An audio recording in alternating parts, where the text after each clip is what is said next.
Hi students. So നമ്മുടെ classes നമ്മൾ continue ചെയ്തുകൊണ്ടിരിക്കുകയാണ്. സോ ഇപ്പോൾ ശ്രദ്ധിച്ചിരിക്കുക. Okay, yes. അപ്പോൾ ഇനിയുള്ള നമ്മളെ ക്ലാസ്സസിൽ നമ്മൾ പുതിയൊരു യൂണിറ്റ് അല്ലെങ്കിൽ ഒരു ചാപ്റ്ററാണ് നമ്മൾ ഡിസ്കസ് ചെയ്യാൻ പോകുന്നത്. ചാപ്റ്ററിൻ്റെ പേരെന്ന് പറയുന്നത് ജസ്റ്റ് വെയിറ്റ്,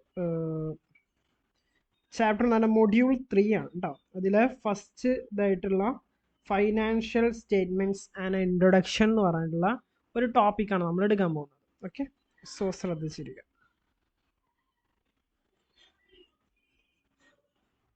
സോ ഇതിൻ്റെ ഇൻട്രൊഡക്ഷൻ, അപ്പോൾ റേഷ്യോസാണ് നമ്മൾ ഡിസ്കസ് ചെയ്യാൻ പോകുന്നത്. ഇതിൻ്റെ ഇൻട്രൊഡക്ഷൻ എന്ന് പറയുന്ന യൂണിറ്റ് TMA പോർഷനും ബാക്കി വരുന്നതിൽ ആക്ച്വലി 4 ചാപ്റ്റേഴ്സ് ഉള്ളത്. ഓക്കെ, എന്നുണ്ടോ? First one financial statement analysis and introduction. Okay, അതിൽ ശരിക്കും ഫൈനാൻഷ്യൽ സ്റ്റേറ്റ്മെൻറ്റ്സ് എന്താണ്, അതിൻ്റെ ഫോർമാറ്റ് എന്തൊക്കെയാണെന്ന് പറയുന്നത്. രണ്ടാമത്തത് അക്കൗണ്ടിങ് റേഷ്യോസ്, വീണ്ടും accounting ratios, cash flow statements. ഇത് 3 ആണ് എന്ത് എക്സാമിനേഷനുള്ളത്. മനസ്സിലാവുന്നുണ്ടോ? അപ്പം ഇങ്ങനെയാണ് എന്ത് ഇതിൻ്റെ ഒരു രീതി എന്ന് പറയുന്നത്. സോ നോക്കിക്കോ, ഫസ്റ്റ് ഇൻട്രൊഡക്ഷൻ എന്ന് പറയുന്നതിൽ എന്താണ് ഫൈനാൻഷ്യൽ സ്റ്റേറ്റ്മെൻറ്റ്. ഇത് നമ്മൾ കൂടുതലും ചെയ്യാറുള്ളത് കമ്പനികൾക്ക് വേണ്ടിയിട്ടാണ്. ഓക്കെ, നിങ്ങൾ പല പല റേഷ്യോസ് ചിലപ്പോൾ നിങ്ങൾ സ്റ്റോക്ക് മാർക്കറ്റൊക്കെ ആയിട്ട് ഡീൽ ചെയ്യുന്ന ആളുകളാണെന്നുണ്ടെങ്കിൽ നിങ്ങൾ കേട്ടിട്ടുണ്ടാവും. സോ ആ റേഷ്യോസൊക്കെയാണ് നമ്മൾ ആക്ച്വലി പഠിക്കാൻ പോകുന്നത്. Okay okay, let's start. Okay, first നമ്മൾ ആൾറെഡി പഠിച്ചു കഴിഞ്ഞു അല്ലേ, ഫൈനാൻഷ്യൽ സ്റ്റേറ്റ്മെൻറ്റ്സ് എങ്ങനെയാണ് നമ്മൾ പ്രിപ്പയർ ചെയ്യാമെന്ന് പഠിച്ചു. അതുപോലെ തന്നെ ബാലൻസ് ഷീറ്റും trading and profit and loss ഒക്കെ ഉണ്ട്, നമ്മൾ ആൾറെഡി പഠിച്ചു. ഓക്കെ, ഇനി അതുപോലെ തന്നെ നോട്ട് പ്രോഫിറ്റ് ഓർഗനൈസേഷൻ്റെ ഫൈനാൻഷ്യൽ സ്റ്റേറ്റ്മെൻറ്റ്സ് എങ്ങനെയാണ് പ്രിപ്പയർ ചെയ്യുന്നത്. ഇനി നമുക്കിത് അനാലിസിസ് ചെയ്യാം അല്ലേ. അക്കൗണ്ടിങ്ങിൽ ഒരു പാർട്ടാണ് ഇത് അനാലിസിസ് ചെയ്യുക എന്നുള്ളത്. സോ ശരിക്കും ആ ഒരു പാർട്ടാണ് നമുക്ക് എത്രത്തോളം പ്രോഫിറ്റ് ഉണ്ട്, കമ്പനിക്ക് എത്രത്തോളം കടമുണ്ട് തുടങ്ങിയിട്ടുള്ള വളരെ ഇമ്പോർട്ടൻ്റ് ആയിട്ടുള്ള കാര്യങ്ങളാണ് ഡിസ്കസ് ചെയ്യുന്നത്. എന്താണ് നമ്മൾ ഇതിൽ ഡിസ്കസ് ചെയ്യാൻ പോകുന്നത്? Understand the major sub headings statements of profit and loss account, balance sheet. Okay, balance ഷീറ്റിൻ്റെ ഈ പ്രോഫിറ്റ് ആൻഡ് ലോസ് അക്കൗണ്ട് ഒരു ഒന്നുകൂടെ ഒരു ക്ലാരിഫിക്കേഷൻ ആണ് ആക്ച്വലി ഇത് തരുന്നത്. ഞാൻ പറഞ്ഞു ഇത് TMA സെക്ഷനിലോട്ടുള്ളതാണ്, പക്ഷെ നമുക്കിത് ജസ്റ്റ് ഒന്ന് പെട്ടെന്ന് ഓടിച്ചു പോകും. അടുത്ത സെക്ഷൻസ് ആണ് നമുക്ക് എന്ത് വരുന്നത് എക്സാമിനുള്ളത്. പിന്നെ explain the meaning and purpose of financial statement analysis. Meaning എന്താണ്, അതുപോലെ തന്നെ പേർപ്പസ് ഓഫ് ഫൈനാൻഷ്യൽ, എന്തിനാണ് നമ്മൾ ഇതൊക്കെ പ്രിപ്പയർ ചെയ്യുന്നത്. Okay, yes. പിന്നെ identify the parties interested the analysis of financial. ഓരോ പാർട്ടീസിനെ ഐഡൻറ്റിഫൈ ചെയ്യുക, ആരാണ് ഈ ഫൈനാൻഷ്യൽ സ്റ്റേറ്റ്മെൻറ്റ്സ് പ്രിപ്പയർ ചെയ്യാൻ ഇതായിട്ടുള്ളത്. അതുപോലെ തന്നെ explain the various technique and tools of analysis of financial. അതുപോലെ തന്നെ വേരിയസ് ടെക്നിക്ക് എങ്ങനെയൊക്കെയാണ് അത് അനാലിസിസ് ചെയ്യാൻ പറ്റുക. അപ്പോൾ വളരെ ഫസ്റ്റ് ഓരോരോ സ്റ്റെപ്പായിട്ടാണ് നമ്മൾ അക്കൗണ്ടിങ് ചെയ്യുന്നത്. ഫസ്റ്റ് നമ്മൾ എന്ത് ചെയ്തു, അത് റെക്കോർഡ് ചെയ്തു. പിന്നെ നമ്മൾ എന്ത് ചെയ്തു, ഇപ്പോൾ സമ്മറൈസ് ചെയ്തു. ഈ സമ്മറൈസ് ചെയ്യുക എന്ന് പറഞ്ഞ ഈ പ്രോസസ്സൊക്കെയാണ് ട്രേഡിംഗ് അക്കൗണ്ട് ഉണ്ടാക്കുക, അതുപോലെ തന്നെ പ്രോഫിറ്റ് ആൻഡ് ലോസ് അക്കൗണ്ട് ഉണ്ടാക്കുക, അതുപോലെ തന്നെ ബാലൻസ് ഷീറ്റ് ഉണ്ടാക്കുക എന്ന് പറയുന്ന പ്രൊസീജിയേഴ്സ്. ഇനി ഇത് നമ്മൾ അനാലിസിസ് ചെയ്യുക. ഇത് അനാലിസിസ് ചെയ്താലേ നമ്മൾ ഇതിൻ്റെ ഫൈനൽ ഒരു ഔട്ട്പുട്ടിലോട്ട് എത്തുള്ളൂ. ഓക്കെ, സോ നമുക്കപ്പോൾ നോക്കാം എന്താണ് ഫൈനാൻഷ്യൽ സ്റ്റേറ്റ്മെൻറ്റ്സ് ഓഫ് കമ്പനി. നമുക്കിവിടെ കാര്യമായിട്ടും പഠിക്കുന്നത് കമ്പനിയാണ്. ഞാൻ ഡയറക്റ്റ് അതിൻ്റെ ഒരു ഫോർമാറ്റ് കാണിക്കുക, അതൊക്കെയാണ് ഞാൻ ഈ ഒരു ഇൻട്രൊഡക്ഷൻ കൊണ്ട് ഉദ്ദേശിക്കുന്നത്. ഫസ്റ്റ് റവന്യൂ ഫ്രം ഓപ്പറേഷൻസ് ഉണ്ടാവും, പിന്നെ അതർ ഇൻകം. ഈ റവന്യൂ നമ്മൾ ഫൈനാൻഷ്യൽ ഓഫ് കമ്പനി ആകുമ്പോൾ സാധാരണ 2 വർഷത്തിൽ ഒന്നെന്ന് പറയുന്നത്, ഇവിടെ നമ്മൾ കറണ്ട് ഇയറിലെ ഫിഗർ എഴുതും. അതായത് റവന്യൂ, ഇപ്പോൾ ഈ വർഷത്തെ റവന്യൂ എന്ന് പറയുന്ന ഒരു 4000 ആണെങ്കിൽ ആ 4000 ഇവിടെ ഇടും. കഴിഞ്ഞ വർഷത്തെ 3000 ആണെങ്കിൽ അത് ഇവിടെ 3000 എഴുതും. അപ്പോൾ നമ്മുടെ പ്രീവിയസ് ഇയർലി കറണ്ട് ഇയർലി എപ്പോഴും ഏതിൽ എഴുതാറുണ്ട്, നമ്മുടെ പ്രോഫിറ്റ് ആൻഡ് ലോസ് അക്കൗണ്ടിലും ബാലൻസ് ഷീറ്റിലും. നമ്മളെപ്പോഴും ഒരു കമ്പനിയുടെ profit and loss account balance ഷീറ്റും ഉണ്ടാക്കുമ്പോൾ രണ്ടും ഒരുമിച്ച് ഉണ്ടാക്കുക. ഓക്കെ, അല്ല സെപ്പറേറ്റ്. പിന്നെ അതർ ഇൻകം എന്ന് പറയുന്നത് നമ്മുടെ മെയിൻ ഓപ്പറേഷൻ അല്ലാതെ സപ്പോസ് റെൻറ്റ്, അതുപോലെ തന്നെ വേറെ എന്തെങ്കിലുമൊക്കെ ഉണ്ടെന്നുണ്ടെങ്കിൽ റെൻറ്റ്, അതുപോലെ തന്നെ നമ്മുടെ ഓപ്പറേഷൻ എന്ന് പറഞ്ഞാൽ എന്താണ്, നമ്മുടെ മെയിൻ ബിസിനസ് എന്താണോ അതിൽ നിന്ന് കിട്ടുന്ന പൈസയാണ് എന്ത് റവന്യൂ ഫ്രം ഓപ്പറേഷൻസ്. ബാക്കി എന്ത് വരുമാനം കിട്ടിയാലും അല്ലെങ്കിൽ എന്ത് ഇൻകം കിട്ടിക്കഴിഞ്ഞാലും അതെന്തായിരിക്കും അതർ ഇൻകം ആയിട്ട് കൺസിഡർ ചെയ്യുക. പിന്നെ എക്സ്പെൻസസ് എന്ന് പറഞ്ഞിട്ട് താഴെ ഓരോന്ന് തന്നിട്ടുണ്ട്. പിന്നെ നമ്മുടെ പ്രോഫിറ്റ് ആൻഡ് ലോസ് അങ്ങനെ കുറേ തന്നിട്ടുണ്ട്. Okay, yes. ഓക്കെ, അതുപോലെ തന്നെ ഇനി ബാലൻസ് ഷീറ്റ്, ഇത് നമ്മൾ ആൾറെഡി നോക്കിയാണ്. ബാലൻസ് ഷീറ്റിൽ ഷെയർ ഹോൾഡേഴ്സ് ഫണ്ട് എന്ന് പറഞ്ഞിട്ടുണ്ടാവും, ഒരു ഷെയർ ക്യാപിറ്റൽ ഇതൊക്കെ ഉണ്ടാവും.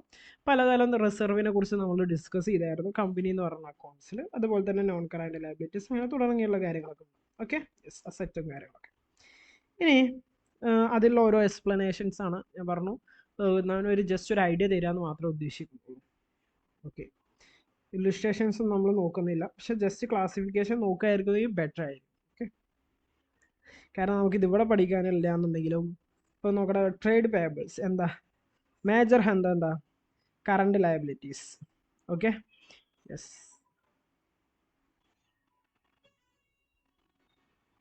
Short term provision. Okay fine. Assets വന്നിട്ടുണ്ട്, നോൺ കറണ്ട് അസറ്റ്, അങ്ങനെ പല പല ക്ലാസിഫിക്കേഷൻ. ഇതൊക്കെ നമ്മുടെ ശരിക്കും കമ്പനി അക്കൗണ്ട്സിൽ നമ്മൾ ഒരു തവണ കേട്ടതാണ് കേട്ടോ. സോ അപ്പോൾ ഇനി നമുക്ക് ഡിസ്കസ് ചെയ്യാനുള്ള ഏരിയാസ് എന്ന് പറഞ്ഞാൽ ഓക്കെ, അതുപോലെ തന്നെ പിന്നെ അടുത്തൊരു ടോപ്പിക്കാണ് ഡിസ്കസ് ചെയ്യുന്നത്, എന്താണ് technique and tools of financial statements.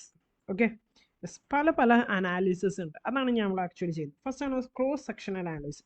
It is also known as നോക്കടാ അതായത് അനാലിസിസ് കൊണ്ട് ഉദ്ദേശിക്കുന്നത് എന്താ, നമ്മൾ ശരിക്കും ഈ ഫൈനാൻഷ്യൽ സ്റ്റേറ്റ്മെൻറ്റ്സും പ്രോഫിറ്റ് ആൻഡ് ലോസ് അക്കൗണ്ടും അനാലിസിസ് ചെയ്തിട്ട് അതിൻ്റെ ഓണേഴ്സിന് ഒരു റിപ്പോർട്ട് കൊടുക്കേണ്ടടാ, കമ്പനിക്ക് ഇതിൻ്റെ പ്രശ്നങ്ങളുണ്ട്, ഇവിടെയൊക്കെ കമ്പനിക്ക് നഷ്ടങ്ങൾ സംഭവിക്കുന്നുണ്ടല്ലേ, അതാണ് ഈ അനാലിസിസ് കൊണ്ട് ആക്ച്വലി ഉദ്ദേശിക്കുന്നത്. സോ അതിലൊരു ടൈപ്പ് ഓഫ് അനാലിസിസ് ആണ് ക്രോസ് സെക്ഷണൽ അനാലിസിസ്. ഇതെന്താ ഇന്റർ ഫേം കമ്പാരിസൺ ആണ്. This analysing financial character of an enterprise with the financial character of the another similar in the that accounting period. Suppose നമ്മളൊരു bakery ബേക്കറിയാണ് conduct ചെയ്യുന്നതെന്ന് വിചാരിച്ചോ. So അതാണ് cross sectional analysis. ഇപ്പോൾ suppose നമ്മളൊരു bakery ആണെന്നുണ്ടെങ്കിൽ നമ്മുടെ തൊട്ടടുത്തൊരു ബേക്കറി വേറൊന്നുണ്ടോയെന്ന് വിചാരിക്കും. അങ്ങനെ വെച്ചാൽ അവരുടെ ഫൈനാൻഷ്യൽ സ്റ്റേറ്റ്മെൻറ്റ്സും നമ്മുടെ ഫൈനാൻഷ്യൽ സ്റ്റേറ്റ്മെൻറ്റ്സും തമ്മിൽ കമ്പയർ ചെയ്യുക, അതിനാണ് ക്രോസ് സെക്ഷണൽ അനാലിസിസ് എന്ന് പറയുന്നത്. Okay, yes, cross section analysis എന്ന് പറയുന്നത്. അപ്പോൾ നിങ്ങൾ ചോദിക്കും അവരുടെ ഇതെങ്ങനെ നമുക്ക് കിട്ടുക, അതൊക്കെ കിട്ടും കേട്ടോ. യെസ്, കമ്പനീസിൻ്റെ ഇത് every one can download it. Okay, yes. അടുത്താണ് ടൈം സീരീസ് അനാലിസിസ്. എന്താ time series analysis? It is also called intra-firm comparison. According to this method, the relation between different items of financial statement established comparison are very result of it. The basis of comparison. താഴെ കുറേ കാര്യങ്ങൾ പറഞ്ഞിട്ടുണ്ട്, അതൊക്കെയാണ് actually എന്ത് ചെയ്യുന്നത്, ഇത് വേറൊരു comparison ആണ് നിങ്ങൾ മനസ്സിലാക്കിയാൽ മതി, time series and analysis. Okay, എക്സാമിന് ചോദിക്കൂല, സോ നമ്മൾ എന്ത് ചെയ്യണം, മുന്നോട്ട് പോയിക്കൊണ്ടിരിക്കണം. Okay, yes. അതുപോലെ തന്നെ നോക്കണം, കമ്പാരിറ്റീവ് ബാലൻസ് ഷീറ്റ് ഒക്കെ പറയുന്നുണ്ട്, എങ്ങനെയാണ് അനാലിസിസ് ചെയ്യേണ്ടത് എന്നുള്ളതിൻ്റെ ഒരു എക്സാമ്പിൾ ആണത്. ഓക്കെ, യെസ്, അതിൻ്റെ ഓരോ ഇല്ലുസ്ട്രേഷൻസ് ഒക്കെ നമുക്ക് ആക്ച്വലി ഡിസ്കസ് ചെയ്യാനുണ്ട്. സോ തുടർന്ന് നമ്മൾ മുന്നോട്ട് പോയി കഴിഞ്ഞാൽ കുറേ ഇല്ലുസ്ട്രേഷൻസ് ഒക്കെ ഡിസ്കസ് ചെയ്യുന്നുണ്ട് ആക്ച്വലി. പിന്നെ വേറൊരു ടോപ്പിക്കാണ് എന്ത്, common size statements and trend analysis. Trend എങ്ങനെയാണ് പോകുന്നത്, അതുപോലെ തന്നെ കോമൺ എന്താ പറയുക സൈസ് സ്റ്റേറ്റ്മെൻറ്റ്സ് എങ്ങനെയാണെന്നുള്ളതൊക്കെ. So it's not important. So let's go to the another object. So I think നമ്മുടെ ഈ ചാപ്റ്റർ അതോടുകൂടി തീരുകയാണ്. ഞാൻ ജസ്റ്റ് ഒരു ഐഡിയ തരിക എന്നുള്ളത് മാത്രം ഉദ്ദേശിച്ചു. ഓക്കെ, ഇനി അടുത്ത രണ്ടാമത്തെ ഒരു ചാപ്റ്റർ ആണത് അക്കൗണ്ടിങ് റേഷ്യോസ്. അക്കൗണ്ടിങ് റേഷ്യോസ് നമുക്കിത് എക്സാമിനുള്ളതാണ്. So we have to study very well. Okay, yes. അപ്പോൾ ഫസ്റ്റ് നമുക്കിതിൽ ഫസ്റ്റ് പഠിക്കാനുള്ളത് state the meaning of accounting ratio. എന്തിനാണ് അക്കൗണ്ടിങ് റേഷ്യോ? അക്കൗണ്ടിങ് റേഷ്യോ എന്ന് പറഞ്ഞാൽ എന്താണ്? പിന്നെ classify the accounting ratios. Different types of accounting ratios ഉണ്ട്, അവ ഏതൊക്കെയാണ്? Explain the various types of accounting ratio and basis of liquidity and turn over. പല പല അക്കൗണ്ടിങ് റേഷ്യോസ് ഉണ്ട്, അതിനെ ലിക്വിഡിറ്റിൻ്റെയും ടേൺ ഓവറിൻ്റെ ഒക്കെ ബേസിസിൽ ജസ്റ്റ് കുറച്ച് അനാലിസിസും കാര്യങ്ങളൊക്കെ നമ്മൾ ഡിസ്കസ് ചെയ്യും. First objective of ratio analysis.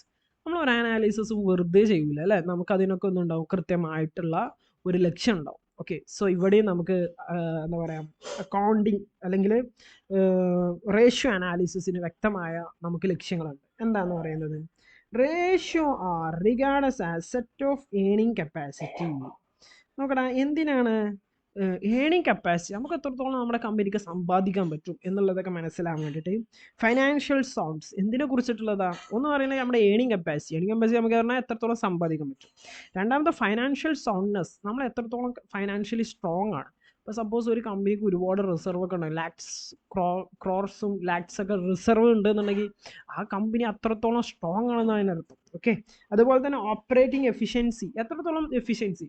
ഇപ്പോൾ ചിലപ്പോൾ ഒരേ പ്രൊഡക്റ്റ് ഉണ്ടാക്കാൻ വേണ്ടിയിട്ട് രണ്ട് കമ്പനീസ് ഒരേ പ്രൊഡക്റ്റ് ഉണ്ടാക്കുമ്പോൾ രണ്ടാൾക്കും ഉണ്ടാകുന്ന കോസ്റ്റ് ചിലവുകൾ ഡിഫറെൻ്റ് ആയിരിക്കും, അതാണ് അവരുടെ എഫിഷ്യൻസി. അപ്പോൾ കുറഞ്ഞ ചിലവിൽ കൂടുതൽ സാധനങ്ങൾ ഉണ്ടാക്കുക എന്നുള്ള അവിടെ അവരുടെ എഫിഷ്യൻസി. അപ്പോൾ ആ എഫിഷ്യൻസി എത്രത്തോളം ഉണ്ട് അത് മാർക്ക് ചെയ്യാനും. പിന്നെ ഓഫ് എ ബിസിനസ് ഓർഗനൈസേഷൻ്റെ ഈ കാര്യങ്ങളിലൊക്കെ പറ്റിയിട്ടുള്ളതായിരിക്കും റേഷ്യോസ്. ആ റേഷ്യോ ഉപയോഗിച്ചിട്ട് നമുക്ക് എന്ത് കിട്ടുക, the information about the capacity of even organisation. പല പല കപ്പാസിറ്റീസിലുള്ള ഓർഗനൈസേഷൻ്റെ സ്കിൽസ് അതൊക്കെ നമുക്ക് അതിന് മനസ്സിലാവും. Okay, yes. The use of ratio of accounting and financial helps the management to know the profitability of financial position. Profitable അറിയാൻ എത്രത്തോളം പ്രോഫിറ്റബിൾ. സപ്പോസ് നോക്കണം, അത് അറിയേണ്ട ആവശ്യമുണ്ട്. സപ്പോസ് ഒരാൾ 1 ലക്ഷം ചിലവഴിച്ചിട്ട് 10,000 രൂപ ഉണ്ടാക്കുന്നതും ഒരാൾ 50,000 രൂപ ചിലവഴിച്ചിട്ട് 10,000 ഉണ്ടാക്കണം. ഇതിൽ ഏതാടാ ബെറ്റർ? 50,000 ചിലവഴിച്ചിട്ട് 10,000 ഉണ്ടാക്കുന്നവനല്ലടാ ബുദ്ധിമാൻ, മറ്റേ മണ്ടനല്ലടാ 1 ലക്ഷം വെച്ചിട്ട് 10,000. അപ്പോൾ അതാണ്, അതൊക്കെ മനസ്സിലാക്കണം. പ്രോഫിറ്റബിലിറ്റി പറഞ്ഞാൽ വെറുതെ പ്രോഫിറ്റ് ഉണ്ടായ പറയാം, എത്രത്തോളം പ്രോഫിറ്റബിൾ ആണ്, മറ്റുള്ള കമ്പനിനെക്കാട്ടി എത്രത്തോളം നമ്മൾ മുന്നിലാണെന്നൊക്കെ അറിയാൻ വേണ്ടിയിട്ട്. Okay, yes. പിന്നെ ഒരു കാര്യം എന്ന് പറയുന്നത് ഫൈനാൻഷ്യൽ പൊസിഷൻ എന്ന് പറഞ്ഞാൽ ഈ ഫൈനാൻഷ്യൽ ആയിട്ടുള്ള വളരെ ഇൻഫർമേഷൻസ്. ഓക്കെ, അതൊക്കെ അറിയാൻ വേണ്ടിയിട്ട്. എന്തിനാണ് അഡ്വാൻറ്റേജസ് ഓഫ് റേഷ്യോ അനാലിസിസ്? ഇങ്ങനെ ചെയ്യുന്നതുകൊണ്ടുള്ള നമുക്കുണ്ടാവുന്ന ബെനഫിറ്റ്സ് എന്തൊക്കെയാണ്? First one, useful analysis of financial statements. Accounting ratios are result the understanding the financial. ഒന്ന് പറയുന്നത് എന്താ, ഫസ്റ്റ് അക്കൗണ്ടിങ് റേഷ്യോസ് നമ്മൾ നേരത്തെ പറഞ്ഞാൽ account ratio useful to understand financial position അറിയാൻ.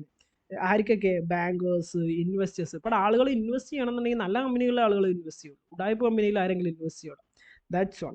അതുപോലെ തന്നെ ബാങ്കേഴ്സിന് ലോൺ തരണമെന്നുണ്ടെങ്കിൽ അവർക്ക് റേഷ്യോസ് ഒക്കെ കാണണം.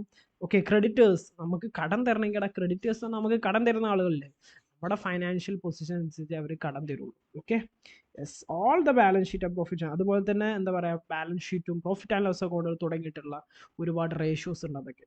Okay, useful simplify account figures.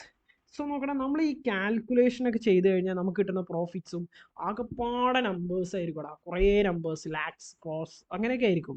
So നമുക്ക് ഇതിൽ നിന്നൊന്നും മനസ്സിലാവില്ല. ആക്ച്വലി മനസ്സിലാവുന്ന വെച്ചാൽ ഒരുപാട് കാര്യങ്ങൾ മനസ്സിലാവും, പക്ഷെ നമ്മൾ നല്ല ഡെപ്തിൽ മനസ്സിലാക്കണം ഈ കാര്യങ്ങൾ, എന്നാൽ മാത്രമേ ഉള്ളൂ. അപ്പോൾ റേഷ്യോസ് എന്ന് പറയാൻ, നമ്മൾ റേഷ്യോസ് ഫൈൻഡ് ചെയ്യുന്നതിലൂടെ ഇത് നമ്മൾ ഒന്നുകൂടെ സിംപ്ലിഫൈ ചെയ്യണം, അല്ലെങ്കിൽ പെട്ടെന്ന് നമുക്ക് മനസ്സിലാക്കാൻ സാധിക്കും. മനസ്സിലായോ? ഓക്കെ, ഇപ്പം ഒരു മാനേജർക്ക് പോയിട്ടിടാം നമുക്ക് ഈ അക്കൗണ്ടിങ്ങിന് അങ്ങനെ ഡെബിറ്റ് ചെയ്യണം, ക്രെഡിറ്റ് ചെയ്യണം, അവിടെ പ്രശ്നം ഇവിടെ പ്രശ്നം എന്നുള്ളത് തുടങ്ങിയിട്ടുള്ള കുറേ കാര്യങ്ങളോട് പറഞ്ഞു തരാം. ആക്ച്വലി എന്ത് ചെയ്യില്ല, പുള്ളിക്ക് അത് എന്താന്ന് പോലും കൂടി മനസ്സിലാക്കാൻ പറ്റില്ല. സോ അപ്പോൾ എന്ത് ചെയ്യും, നമ്മൾ റേഷ്യോസ് തമ്മിൽ പറഞ്ഞു കൊടുക്കുകയാണെന്നുണ്ടെങ്കിൽ എന്ത് ചെയ്യാൻ പറ്റും, അതിൻ്റെ എന്താ പറയുക, അതിനെ സിംപ്ലിഫൈ ചെയ്യാൻ പറ്റും, അല്ലെങ്കിൽ സിമ്പിളാക്കി ഈസി ആയിട്ട് പറഞ്ഞു കൊടുക്കാൻ പറ്റും. സോ അങ്ങനത്തെ ബെനഫിറ്റ്സ് എന്തിനുണ്ട്, റേഷ്യോ കൊണ്ട്. Okay, yes. അടുത്തതാണ് യൂസ്ഫുൾ ജഡ്ജിങ് ഓപ്പറേറ്റീവ് എഫിഷ്യൻസി. അതുപോലെ തന്നെ നോക്കണം, ജഡ്ജ് ചെയ്യാൻ വേണ്ടിയിട്ട് നമുക്ക് ഓപ്പറേറ്റിംഗ് എഫിഷ്യൻസി, എത്രത്തോളം കമ്പനി എഫിഷ്യൻ്റ് ആണ്, അതുപോലെ തന്നെ എന്താ പറയുക, കമ്പനിക്ക് എത്രത്തോളം പ്രോഫിറ്റ് മേക്ക് ചെയ്യാൻ പറ്റുന്നത്, ഇതൊക്കെ നമ്മൾ ഏതിലൂടെ മനസ്സിലാക്കണം. അപ്പോൾ അത് ഒരു ഒബ്ജക്റ്റീവാണത്, ഓപ്പറേറ്റിംഗ് എഫിഷ്യൻസി. ഞാൻ നേരത്തെ പറഞ്ഞില്ലടാ, ഒരേ കോസ്റ്റ്. ഇപ്പോൾ സപ്പോസ് ലഡു ആണെന്ന് വിചാരിക്കുക, 2 കമ്പനീസ് ലഡു ഉണ്ടാക്കുന്നത്, മിക്കവാറും 2 കമ്പനീസ് ഉണ്ടാകുന്ന കോസ്റ്റ് നമുക്ക് അതുണ്ടാകും. സപ്പോസ് 5 രൂപയുടെ ലഡു ഒരാൾ ചിലപ്പോൾ 3 രൂപക്കായിരിക്കും അയാളുടെ കോസ്റ്റ് വരുന്നത്, അപ്പോൾ അയാൾക്ക് 2 രൂപയെ പ്രോഫിറ്റ് ഉള്ളൂ. മറ്റാൾ അതേ 5 രൂപയുടെ ലഡു ഉണ്ടാക്കുന്നത് വെറും 2 രൂപക്കാണെങ്കിൽ അയാൾക്ക് 3 രൂപ പ്രോഫിറ്റ് ഇട്ടാണ്. സോ അപ്പോൾ 2 രൂപക്ക് ഉണ്ടാക്കുന്ന ആളുടെ ഓപ്പറേറ്റിംഗ് എഫിഷ്യൻസിയാണ് കൂടുതൽ, മറ്റാളുടെ ഓപ്പറേഷൻ എഫിഷ്യൻസി കുറവാണ്. സോ അങ്ങനെയുള്ള അനാലിസിസ്. പിന്നെ യൂസ്ഫുൾ ഫോർ ഫോർകാസ്റ്റിംഗ് എന്ന് പറഞ്ഞാൽ എന്താടാ, ഭാവിയുടെ പ്രെഡിക്റ്റ് ചെയ്യുക. കാരണം നോക്കണം, അടുത്ത വർഷം ഇപ്പോൾ ബജറ്റ്, ഇപ്പോൾ അല്ലേ കേരള ബജറ്റ് ജസ്റ്റ് നടന്നോളൂ. സോ അപ്പോൾ ഈ ബജറ്റിന് എന്തിനാണ്, നമ്മുടെ ഈ റിസോഴ്സസ് എന്താ പറയുക കംപ്ലീറ്റ് ആയിട്ടും അതുപോലെ തന്നെ ഏറ്റവും ബെസ്റ്റ് ആയിട്ട് യൂട്ടിലൈസ് ചെയ്യാൻ വേണ്ടിയിട്ടാണ് നമ്മൾ എന്ത് ചെയ്യുന്നത്, ബജറ്റിംഗ് നടത്തുന്നത്. സോ അപ്പോൾ അതിന് വേണ്ടിയിട്ട് എന്ത് വേണം, നമുക്ക് റേഷ്യോസും കാര്യങ്ങളൊക്കെ വേണം. അപ്പോൾ റേഷ്യോസ് ഹെൽപ്പ് ദ ബിസിനസ് പ്ലാനിങ്ങിനെ നമ്മളെ ഹെൽപ്പ് ചെയ്യും. എന്തിന്, ഫോർകാസ്റ്റിംഗ് എന്ന് പറഞ്ഞാൽ ഭാവിയെ നമ്മൾ പ്രെഡിക്റ്റ് ചെയ്യുക എന്ന് പറഞ്ഞാൽ എന്താ പറയടാ, ഭാവിയിൽ ഇങ്ങനെ ആയിരിക്കും, അതുപോലെ തന്നെ എന്താ പറയുക, അങ്ങനെയൊക്കെ വരാൻ ചാൻസ് ഉണ്ട്, ചിലപ്പോൾ ലോസ് വരാൻ ചാൻസ് ഉണ്ട്. അപ്പോൾ ഇങ്ങനെ റേഷ്യോസ് ആണെങ്കിൽ ഭാവിയിൽ നമുക്ക് ഇങ്ങനെ കൂട്ടാം. ഓക്കെ, നമ്മൾ പ്രവചിക്കുക, എന്താ പറയുന്നത്, പ്രവചിക്കുക. ഓക്കെ, അതിനൊക്കെ നമുക്ക് എന്ത് യൂസ്ഫുൾ ആവാൻ പറ്റും ഈ റേഷ്യോസ്. അതുപോലെ തന്നെ useful the locating the weak spot. അതുപോലെ തന്നെ കമ്പനിയുടെ എവിടെയാണ് തകരാറ്, എവിടെയൊക്കെയാണ് കമ്പനിക്ക് കാര്യമായിട്ടുള്ള പ്രശ്നമുള്ളത്, അത് മനസ്സിലാക്കാനും അതിനനുസരിച്ച് നമുക്ക് മുന്നോട്ട് പോകാനും സാധിക്കും. അതുപോലെ തന്നെ യൂസ്ഫുൾ ദ ഇന്റർഫോം ആൻഡ് ഇൻട്രാഫോം കമ്പാരിസൺ. നമ്മൾ നേരത്തെ ഫസ്റ്റ് ചാപ്റ്റർ, അത് ഞാൻ പറഞ്ഞ ചാപ്റ്റർ ഫസ്റ്റ് നമ്മൾ നോക്കണം, എന്നാലും മനസ്സിലാവും. യൂസ്ഫുൾ ഉണ്ട് ഇന്റർഫേം, നമ്മൾ 2 അനാലിസിസ് അവിടെ പഠിച്ചില്ലേ? യെസ്. അപ്പോൾ ആ ഇന്റർഫേം എന്ന് പറഞ്ഞ അനാലിസിസും ഇൻട്രാഫേം എന്ന് പറഞ്ഞ അനാലിസിസും നമുക്ക് ചെയ്യാൻ ഒന്നുകൂടെ എന്തായിരിക്കും, ബെസ്റ്റായിട്ട് ചെയ്യാൻ പറ്റും. അല്ലെങ്കിൽ ഒന്നുകൂടെ നമുക്ക് എന്ത് ചെയ്യാൻ കഴിയും, അത് ഒന്നുകൂടെ സിമ്പിളായി അതൊക്കെ കാൽക്കുലേറ്റ് ചെയ്യണമെന്നുണ്ടെങ്കിൽ, അല്ലെങ്കിൽ അങ്ങനത്തെ അനാലിസിസ് ചെയ്യണമെന്നുണ്ടെങ്കിൽ എന്ത് വേണം, ഇന്റർഫേം അനാലിസിസും ഇൻട്രാഫേം അനാലിസിസ്. ഇന്റർഫേം അനാലിസിസ് എന്ന് പറഞ്ഞാൽ എന്താ അറിയോ, സെയിം കമ്പനികൾ തമ്മിലുള്ള അനാലിസിസ്, അവരുടെ ഫൈനാൻഷ്യൽസ് ആയിരുന്നു. ഇപ്പോൾ സപ്പോസ് എ എന്ന് പറഞ്ഞ ഒരു കമ്പനി ഉണ്ട്, ബി എന്ന് പറഞ്ഞ കമ്പനി ഉണ്ട്, അവരുടെ രണ്ട് ഫൈനാൻഷ്യൽസ് ആയിരുന്നു. പിന്നെ ഇൻട്രാഫേം എന്ന് പറഞ്ഞാൽ ഒരു കമ്പനിയുടെ തന്നെ പല പല കഴിഞ്ഞ വർഷത്തെയും മുമ്പത്തെ വർഷത്തേക്ക് ആയിട്ട് കമ്പയർ ചെയ്യുന്നതിനെ എന്ത് പറയും, ഇൻട്രാഫേം എന്ന് പറയുന്നത്. അപ്പോൾ മനസ്സിലായോ? ഇനി മീനിങ് ആൻഡ് ഇറ്റ്സ് ക്ലാസിഫിക്കേഷൻ, എങ്ങനെയാണ് അതിൻ്റെ ക്ലാസിഫിക്കേഷനും മീനിങ് ഒക്കെയാണെന്നുള്ളത് താഴെ പറയുന്നത്. The ratio is arithmetical expression, ഇത് ഫുള്ള് മാത്സ് ആണ് കേട്ടോ. ഓക്കെ, അപ്പോൾ arithmetical expressions, relation between one and another. ഇവിടെ നോക്കട്ടെ, ചിലപ്പോൾ 2 ക്വാണ്ടിറ്റീസ്, ഇപ്പോൾ നോക്കട്ടെ പല പല ക്വാണ്ടിറ്റീസ്, ഇപ്പോൾ സെയിൽസ് ഒരു ക്വാണ്ടിറ്റിയാണ്, പർച്ചേസ് ഒരു ക്വാണ്ടിറ്റിയാണ്, ക്യാഷ് ഒരു ക്വാണ്ടിറ്റിയാണ്. ഇങ്ങനത്തെ ഏതെങ്കിലും 2 ക്വാണ്ടിറ്റീസ് തമ്മിലുള്ള റിലേഷനെയാണ് നമ്മൾ എന്ത് പറയുന്നത്, റേഷ്യോസ് എന്ന് പറയുന്നത്. It may be defined as equation of quotations of mathematical expression. Okay, yes. ഇനിയും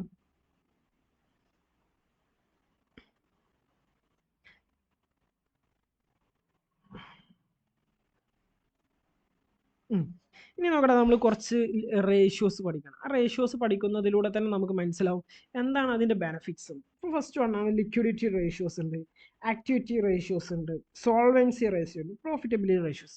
ഫസ്റ്റ് നമുക്കൊന്ന് ഡിസ്കസ് ചെയ്യാം, അപ്പോൾ നിങ്ങൾക്ക് മനസ്സിലാവും എന്തിനാ റേഷ്യോ ആണ്. അപ്പോൾ ഫസ്റ്റ് റേഷ്യോ ആയിട്ടുള്ള ലിക്വിഡിറ്റി റേഷ്യോ ആണ്.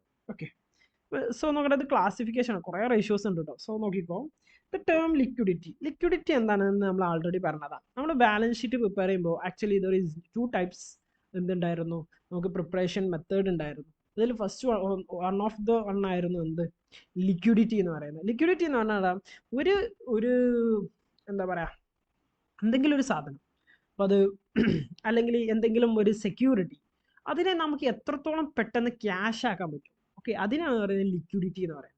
അപ്പോൾ ക്യാഷ് എന്ന് പറഞ്ഞാൽ ശരിക്കും ക്യാഷ്. പിന്നെ നമ്മുടെ ഏറ്റവും അടുത്തിരിക്കുന്നത് ബാങ്ക്, പിന്നെ നമ്മുടെ ട്രേഡേഴ്സ്, നമ്മുടെ ഡെപ്റ്റേഴ്സ്, അതൊക്കെ നമുക്ക് പെട്ടെന്ന് ബിസിനസ്സിൽ കിട്ടാൻ ചാൻസ് ഉണ്ട്. അപ്പോൾ ബിസിനസ്സിൽ പെട്ടെന്ന് പൈസയാക്കി മാറ്റാൻ പറ്റുന്ന കാര്യങ്ങളാണ് നമ്മൾ എന്ത് പറയുന്നത്, ഹൈലി ലിക്വിഡ്, അല്ലെങ്കിൽ അതിനെ ലിക്വിഡിറ്റി കൂടുതലാണെന്ന് നമ്മൾ പറയാം. അപ്പോൾ ആ ലിക്വിഡിറ്റി കൂടുതലാണെങ്കിൽ എന്താണ് ഒരു ബെനിഫിറ്റ്സ് ഞാൻ പറഞ്ഞുതരാം. ഇവിടെ കമ്പനിക്ക് പൈസയുടെ അതിൽ ബുദ്ധിമുട്ട് വരില്ല ലിക്വിഡിറ്റി കൂടുതലാന്ന് പറഞ്ഞാൽ. കാരണം പെട്ടെന്ന് എന്തെങ്കിലും ക്യാഷ് ആക്കി മറിക്കാൻ അവിടെ ഉണ്ടാവും, മനസ്സിലായോ? അതായത് ലിക്വിഡിറ്റി കൂടുക എന്ന് പറഞ്ഞാൽ ഒരു കമ്പനിക്ക്, ഇപ്പോൾ പല കമ്പനിയുടെയും പ്രശ്നമാണ് അത് വർക്കിംഗ് ക്യാപിറ്റൽ. അതായത് എന്താ പറയുക, അവർക്ക് ആവശ്യമായിട്ടുള്ള ഇത് റൺ ചെയ്ത് കൊണ്ടു നടക്കാനുള്ള ബിസിനസ് ഉണ്ടാവും. അപ്പം ബിസിനസ് മേ ബി നടക്കുന്നുണ്ടാവും, പക്ഷെ ക്യാഷ് വന്നിട്ടുണ്ടാവില്ല. ക്യാഷ് എന്ന് പറഞ്ഞാൽ ബിസിനസിൻ്റെ ബ്ലഡാണ്. അപ്പോൾ ആ ബ്ലഡ് കിട്ടിയിട്ടില്ലെങ്കിൽ പ്രശ്നമാണ്. സോ അതേപോലെ തന്നെ ഞാൻ പറയുന്നത്, അപ്പോൾ അതിൻ്റെ ഒരു അഭാവം വരാതെ നമുക്ക് ശ്രദ്ധിക്കാൻ പറ്റും. ഒരു എക്സാമ്പിൾ ഞാൻ പറഞ്ഞുതരാം, ഇത് നീ എങ്ങനെ കാണുന്നത് നോക്കിക്കോ. കമ്പനി, അപ്പോൾ അതിൻ്റെ എത്രത്തോളം, അപ്പോൾ അതെന്താണ് ഒരു കമ്പനിയുടെ സ്ട്രെങ്ത്തിനൊക്കെ സൂചിപ്പിക്കുന്ന ഈ ലിക്വിഡിറ്റി റേഷ്യോ എന്ന് പറയുന്നത്. ഓക്കെ, യെസ്, ഓക്കെ, മനസ്സിലായോ? യെസ്. ഇനി the ratios compared to short-term term level, the liquidity ratios measures the firm the ability of fulfillment of short-term commitments and liquid assets. Short term commitments, അതുപോലെ തന്നെ ഇപ്പോൾ liabilities ഒക്കെ ഉണ്ടെങ്കിൽ എത്ര പെട്ടെന്ന് അത് കൊടുത്ത് തീർക്കാൻ പറ്റും, അതിന് എത്രത്തോളം കമ്പനിക്ക് കപ്പാസിറ്റി ഉണ്ട്, അതൊക്കെ നോക്കാം. അതുപോലെ തന്നെ liquidity of the important liquidity ratios 2 ഉണ്ട്. ഫസ്റ്റ് വൺ ആണ് കറണ്ട് റേഷ്യോ. Current ratio. രണ്ടാമതാണ് ക്വിക്ക് റേഷ്യോ. ഫസ്റ്റ് ഒന്നാണ് കറണ്ട് റേഷ്യോ, രണ്ടാമതാണ് ക്വിക്ക് റേഷ്യോ. 2 ലിക്വിഡിറ്റിനെ സൂചിപ്പിക്കുന്ന 2 തരം റേഷ്യോസ് ആണ്. ഓക്കെ, ഫസ്റ്റ് വൺ നമുക്ക് എന്ത് ചെയ്യാം, കറണ്ട് റേഷ്യോനെ ഡിസ്കസ് ചെയ്യാം. What is current ratio? Current is A ratio between current assets and current liabilities of A firm. അതായത് നമ്മുടെ കറണ്ട് അസറ്റും കറണ്ട് ലയബിലിറ്റിനെയും ബന്ധപ്പെടുത്തി ഉണ്ടാക്കിയിട്ടുള്ള ഒരു റേഷ്യോ ആണ് എന്ത്, കറണ്ട് റേഷ്യോ. എന്താ കറണ്ട് റേഷ്യോ കൊണ്ട് ഉദ്ദേശിക്കുന്നത്? കറണ്ട് റേഷ്യോ കൂടുതലാണെങ്കിൽ കമ്പനി എന്ന് പറയുന്നത് ഒന്നുകൂടെ സ്ട്രോങ് ആണ്, അല്ലെങ്കിൽ കമ്പനിയുടെ അസറ്റ്സ് ഒക്കെ ഒരുപാട് ഉണ്ട് എന്നതിനർത്ഥം. നോക്കട്ടെ, ഫോർ എ പെർട്ടിക്കുലർ പീരിയഡ്, ഒരു particular there is establish the relation between the current assets and current liability. ഇത് ഏത് തമ്മിലുള്ള ബന്ധമാണ്? കറണ്ട് അസറ്റും കറണ്ട് ലയബിലിറ്റിയും തമ്മിൽ. The objectives of computing this ratio is the ability of the firm to meet the short term liability. അല്ലേ, രണ്ട് liability ഉണ്ട്. What is short term liability? ഒരു വർഷത്തിൽ താഴെ ഡ്യൂറേഷൻ കൊണ്ട് നമ്മൾ കൊടുക്കേണ്ട ലയബിലിറ്റിനെ നമ്മൾ ഷോർട്ട് ടേം ലയബിലിറ്റി എന്ന് പറയും. ഒരു വർഷം കഴിഞ്ഞിട്ട് കൊടുത്താൽ മതി എന്നുണ്ടെങ്കിൽ നമ്മൾ അതിനെ ലോങ് ടേം ലയബിലിറ്റി എന്ന് പറയും. ഓക്കെ, നിങ്ങൾ ആൾറെഡി പഠിച്ചിട്ടുണ്ടാവും. സോ അപ്പോൾ ഷോർട്ട് ടേം ലയബിലിറ്റിനെ എത്രത്തോളം ഒരു കമ്പനിക്ക് കൊടുത്ത് തീർക്കാൻ പറ്റും, അല്ലെങ്കിൽ എത്രത്തോളം അതിന് ക്യാപ്പബിൾ ആണ് കമ്പനി എന്നുള്ളത് അറിയാൻ വേണ്ടിയിട്ട് അവരുടെ എന്ത് ചെക്ക് ചെയ്ത് നോക്കിയാൽ മതി? കറണ്ട് റേഷ്യോ നോക്കിയാൽ മതി. For example, if compares the current asset, okay, current ratio കാണാനുള്ള ഇക്വേഷൻ ആണ് current ratio is equal to current asset by current liability. Current asset by current liability, അതാണ് എന്ത് കറണ്ട് റേഷ്യോ ആണല്ല ഒരു ഇക്വേഷൻ എന്ന് പറയുന്നത്. Okay, yes. കറണ്ട് ഞാൻ അപ്പോൾ കറണ്ട് അസറ്റ് എന്താ, നമ്മൾ കറണ്ട് അസറ്റ് ആൾറെഡി കണ്ടതാണ്. അങ്ങനെ ഇവിടെ ഒന്നുകൂടെ പറയുന്നുണ്ട്. Those assets which can convert into cash within a short period. ഒരു ഷോർട്ട് പീരീഡിൽ തന്നെ നമുക്കത് ക്യാഷായിട്ട് കൺവേർട്ട് ചെയ്യാൻ പറ്റുന്ന കാര്യങ്ങളെയാണ് നമ്മൾ എന്ത് പറയുന്നത്? കറണ്ട് അസറ്റ് എന്ന് പറയുന്നത്. നോട്ട് എക്സീഡിങ് 1 ഇയർ, ഒരു വർഷം. ഇപ്പോൾ സപ്പോസ് നമ്മൾ എന്താ പറയുക, ട്രേഡ് റിസീവബിൾസ്, നമുക്ക് കച്ചവടം നടത്തിയിട്ട് കിട്ടാനുള്ള പൈസ, അതൊക്കെ ഒരു വർഷത്തിൻ്റെ ഉള്ളിൽ കിട്ടില്ലടാ. യെസ്, അപ്പോൾ അങ്ങനെ ഒരു വർഷത്തിൽ കിട്ടാനുള്ളതിനൊക്കെ നമുക്കത് ക്യാഷായിട്ട് കൺവേർട്ട് ചെയ്യാൻ പറ്റണം കേട്ടോ. അപ്പോൾ current asset for example cash in hand current asset ആണ്, cash at bank current asset ആണ്, ട്രേഡ് റിസീവബിൾ കറണ്ട് അസറ്റ് ആണ്, ഷോർട്ട് ടൈം ഇൻവെസ്റ്റ്മെന്റ് എന്തെങ്കിലും ചെയ്താൽ ചിലപ്പോൾ ഫുള്ള് തിരിച്ചു കിട്ടാൻ, സ്റ്റോക്ക് പ്രീപെയ്ഡ് എക്സ്പെൻസ്, സ്റ്റോക്കിന് എന്തെങ്കിലും കൊടുത്തിട്ടുണ്ട്. സോ ഇതൊക്കെ എന്താണ്? കറണ്ട് അസറ്റുകളാണ്. ഇനി trade receivables, bills receivables and sundry debtors. Sundry ഡെപ്റ്റേഴ്സും അതുപോലെ തന്നെ ബിൽസ് റിസീവബിൾസും ഇതൊക്കെ എന്ത് ചെയ്യും? റിസീവബിൾസിൽ ഇൻക്ലൂഡ് ചെയ്യുന്ന പറയും. ഇനി current liability divided by current liability അല്ലേ? കറണ്ട് ലയബിലിറ്റി എന്താ? Current liabilities are those liabilities it is expected to be paid in 1 year. ഒരു വർഷത്തിൻ്റെ ഉള്ളിൽ തന്നെ നമ്മൾ തിരിച്ചടക്കേണ്ട ലയബിലിറ്റീസിനാണ് നമ്മൾ എന്ത് പറയുന്നത്? കറണ്ട് ലയബിലിറ്റീസ് എന്ന് പറയുന്നത്. Example trade payables, bank over draft, provision for tax, outstanding expenses. ഇതൊക്കെ നമ്മൾ എന്ത് ചെയ്യേണ്ടി വരും? വളരെ പെട്ടെന്ന് തന്നെ ഒരു വർഷത്തിൻ്റെ ഉള്ളിൽ തന്നെ നമ്മളത് പേ ബാക്ക് ചെയ്യേണ്ടി വരും. സോ ഇങ്ങനത്തെ ലയബിലിറ്റീസ് നമ്മൾ എന്താ പറയും? ഷോർട്ട് ടേം ലയബിലിറ്റീസ് എന്ന് നമ്മൾ പറയും. ഓക്കെ, അല്ലെങ്കിൽ കറണ്ട് ലയബിലിറ്റീസ് എന്ന് പറയും. സോ നോക്കണം സിഗ്നിഫിക്കൻസ് എന്താ, അതിന് ഇത് കാണുന്നതുകൊണ്ടുള്ള ബെനിഫിറ്റ്സ് എന്താ? സോ ഞാൻ ഇപ്പോൾ ഇത് നല്ല ഡെപ്തിൽ പറയും, ബാക്കിയുള്ളതൊക്കെ ഇതുപോലെ നിങ്ങൾ മനസ്സിലാക്കിയെടുക്കണം കേട്ടോ. Indicates the amount of current asset avail for the payment of the current liabilities. Current liabilities payment ചെയ്യാൻ എത്രത്തോളം കറണ്ട് അസറ്റ് നമ്മൾക്ക് അവൈലബിൾ ആണെന്ന് നമുക്ക് മനസ്സിലാകുന്നത്.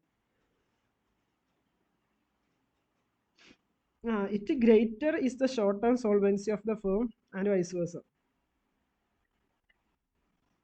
ഹയർ റേഷ്യോ, സപ്പോസ് നമുക്ക് കറണ്ട് ലയബിലിറ്റി കണ്ടപ്പോൾ നമുക്ക് വലിയ റേഷ്യോ കിട്ടി, അങ്ങനെയാണെങ്കിൽ എന്താ, അത് സോൾവൻസി സ്ട്രോങ് ആണടാ, കമ്പനി സ്ട്രോങ് ആണെന്നുള്ളതിനെ ഇൻഡിക്കേറ്റ് ചെയ്യുന്നത്. സപ്പോസ് കറണ്ട് അസറ്റും ലയബിലിറ്റി, അതായത് കറണ്ട് റേഷ്യോ എന്ന് പറയുന്നത് വളരെ കുറവാണെന്നുണ്ടെങ്കിൽ അതിന് എന്താണ് മനസ്സിലാവുന്നത്? ആ കമ്പനി അത്ര വെൽ പെർഫോമിംഗ് അല്ല, ഫൈനാൻഷ്യൽ റിസോഴ്സ് നോട്ട് പ്രോപ്പർ, അവർ കറക്റ്റ് ചെയ്യേണ്ടതുണ്ട്, അവർക്ക് എന്തൊക്കെ മിസ്റ്റേക്ക് വന്നിട്ടുണ്ട്, അല്ലെങ്കിൽ അങ്ങനത്തെ ഒരു റിസ്ക് ആ ബിസിനസ്സിലുണ്ടെന്ന് നമ്മൾ മനസ്സിലാക്കണം. Okay, the very short term the solvency of a good. Okay, the ideal current ratio of a company 2:1 ആണ്.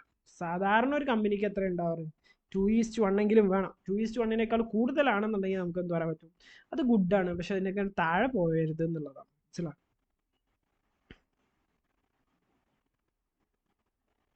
ഇനി നമ്മൾ എങ്ങനെ ഇത് കാൽക്കുലേറ്റ് ചെയ്യണമെന്ന് ഒരു എക്സാമ്പിളിലൂടെ അല്ലെങ്കിൽ ഒരു ഇല്ലുസ്ട്രേഷനിലൂടെ നമുക്ക് കാണാം. ഇല്ലുസ്ട്രേഷൻ വന്നു നോക്കിയേ. Calculate the ratio from the following. ഇത്രയും കാര്യങ്ങൾ വന്നിട്ടുണ്ട്. നമ്മൾ ആദ്യം ഇക്വേഷൻ എഴുതി, current ratio is equal to current asset by current liability. ഈ കറണ്ട് അസറ്റ്സ് എന്തൊക്കെയാണെന്ന് നോക്കണ്ടേ? ഡെപ്റ്റേഴ്സ് എന്താണ്? കറണ്ട് അസറ്റ് ആണ്. സ്റ്റോക്ക് കറണ്ട് അസറ്റ് ആണ്. മാർക്കറ്റബിൾ സെക്യൂരിറ്റീസ് ആണ് കറണ്ട് അസറ്റ് ആണ്. ഇവിടെ മാർക്കറ്റബിൾ സെക്യൂരിറ്റീസ് എന്ന് പറഞ്ഞാൽ എന്താണ്? നമ്മൾ ചിലപ്പോൾ ഷെയറൊക്കെ മേടിച്ചിട്ടുണ്ടാവും. ഷെയറൊക്കെ മേടിച്ച് കഴിഞ്ഞാൽ 3 ദിവസത്തിനുള്ളിൽ തന്നെ നമുക്ക് പൈസ ഫുള്ള് തിരിച്ചെടുക്കാൻ പറ്റും. ക്യാഷ് ആണ്. പ്രീപെയ്ഡ് എക്സ്പെൻസ് കറണ്ട് അസറ്റ് ആണ്. ബിൽസ് പേബിൾ വേണ്ട, അത് ലയബിലിറ്റി ആണ്. ലയബിലിറ്റി നമുക്ക് കഴിച്ചൊരു. അപ്പോൾ ഇത്രയാണ് കറണ്ട് അസറ്റ്. എത്ര എണ്ണം? 5 എണ്ണം. അപ്പോൾ 5 എണ്ണം ഇവിടെ എഴുതിയിട്ടുണ്ട്. 1 2 3 4 5 എല്ലാം കൂടെ കൂട്ടി. അപ്പോൾ കറണ്ട് അസറ്റ് എത്രയും അതിൻ്റെ വാല്യൂസ് എല്ലാം കൂടെ ആഡ് ചെയ്തപ്പോൾ എത്ര കിട്ടി? 8 ലക്ഷം കിട്ടി. ഇനി ലാബിലിറ്റീസ് എന്ന് പറയുന്നത് ഏതാ? Bills payable, sundry creditors, debentures, outstanding expense ഒക്കെ എന്താണ്? ലാബിലിറ്റീസ് ആണ്. സോ എല്ലാം കൂടെ ആഡ് ചെയ്തു എത്ര കിട്ടി? 4 ലക്ഷം കിട്ടി. എന്താ കറണ്ട് റേഷ്യോ ആണ് allocation? Current asset divided by current ratio. ഇപ്പോൾ അല്ല കറണ്ട് ലയബിലിറ്റി. അപ്പോൾ എന്താ കിട്ടിയത്? 8 ലക്ഷം ഡിവൈഡഡ് ബൈ 4 ലക്ഷം. സീറോസ് ഒക്കെ കട്ട് ചെയ്യും. 4നെയും 8നെയും ഡിവൈഡ് ചെയ്ത് എത്ര കിട്ടും അല്ലേ? സിംപ്ലിഫൈ ചെയ്യുമ്പോൾ 4:2. സിംപ്ലിഫൈ ചെയ്യുമ്പോൾ വരും 2:1 വരും അല്ലേ? ഡിവൈഡ് ചെയ്യുമ്പോൾ. ഓക്കെ, അതിങ്ങനെ സിംപ്ലിഫൈ ചെയ്യുമ്പോൾ 2:1 വരും. സോ ഇവരുടെ റേഷ്യോ, അപ്പോൾ ഈ ഒരു കമ്പനിയുടെ എന്താണ് കറണ്ട് റേഷ്യോ എന്ന് പറയുന്നത് വളരെ സ്ട്രോങ് ആണ് എന്ന് പറയാം. ഇനി അടുത്തൊരു ലിക്വിഡിറ്റി റേഷ്യോ ആണ് എന്ത്? Quick ratio. Okay, quick ratio എന്താ നോക്കാം. What is quick ratio? Quick ratio is also known as acid test or liquid ratio. Quick റേഷ്യോക്ക് വേറൊരു പേരുണ്ട്. അതിനാണ് ആസിഡ് ടെസ്റ്റ് അല്ലെങ്കിൽ ലിക്വിഡ് റേഷ്യോ എന്ന് പറയുന്നത്. Okay, it is another test require short term solvency. ഇത് നമ്മുടെ കറണ്ട് റേഷ്യോ പോലെ തന്നെ അങ്ങനത്തെ ഒരു ടെസ്റ്റ് തന്നെയാണ് എന്ന് പറയുന്നത് ഇതൊരു നടത്തുന്നത്. ഓക്കെ, യെസ്, ഇത് കാണാൻ ഇക്വേഷൻ ആണ്. Liquidity ratio is equal to liquid or quick asset. എന്താണ്? Liquid or quick asset divided by current liabilities. മറ്റേടത്ത് എന്തായിരുന്നു? Current asset by current liability ആയിരുന്നു. ഇവിടെ എന്താണ്? Liquid or current asset divide. ഇവിടെയും കറണ്ട് അസറ്റ് തന്നെയാണ് divided by current liabilities. Okay, approximate same തന്നെ കേട്ടോ. പക്ഷെ ഇവിടെ നോക്കണേ ലിക്വിഡ് അസറ്റ് എന്ന് പറഞ്ഞാൽ എന്താ? പക്ഷെ ഇത് ശരിക്കും എന്ന് പറഞ്ഞാൽ രണ്ട് ഇക്വേഷനും ഏകദേശം സെയിം ആണ്. പക്ഷെ ഒരു സ്ലൈറ്റ് ഡിഫറൻസ് ഉണ്ട്. എന്ന് നോക്കിക്കോ, current asset minus stock plus prepaid expense. ഇവിടെ ലിക്വിഡ് അസറ്റിൽ രണ്ട് കാര്യങ്ങൾ കുറക്കും. Prepaid expense കുറക്കും. മറ്റോടത്ത് നമ്മൾ എന്താ ഫസ്റ്റ് കേസിൽ നമ്മൾ സ്റ്റോക്കും പ്രീപെയ്ഡ് എക്സ്പെൻസും എന്തായിട്ട് ട്രീറ്റ് ചെയ്തായിരുന്നു? കറണ്ട് അസറ്റായിട്ട് ട്രീറ്റ് ചെയ്യുന്നു. ഇവിടെ അതേ കറണ്ട് അസറ്റിന് ഉപയോഗിക്കേണ്ടത്, പക്ഷെ രണ്ട് കാര്യങ്ങൾ കുറക്കണം. ലിക്വിഡ് അസറ്റും ലിക്വിഡ് സ്റ്റോക്കും അതുപോലെ തന്നെ പ്രീപെയ്ഡ് എക്സ്പെൻസും. ഓക്കെ, എന്തിനാ സിഗ്നിഫിക്കൻസ്? അപ്പോൾ ഇതിൽ നമ്മൾ ശരിക്കുള്ള ഡിഫറൻസ് എന്ന് പറയുന്നത് ഈ രണ്ടെണ്ണമുള്ളൂ. സ്റ്റോക്കും പ്രീപെയ്ഡ് എക്സ്പെൻസും ഒഴിച്ച് കഴിഞ്ഞാൽ ബാക്കി ഇതെല്ലാം എക്സാക്ട്ലി സെയിം ആണ് വിത്ത് ദ എന്താ പറയുക മറ്റേ റേഷ്യോനേക്കാളും സംബന്ധിച്ച്.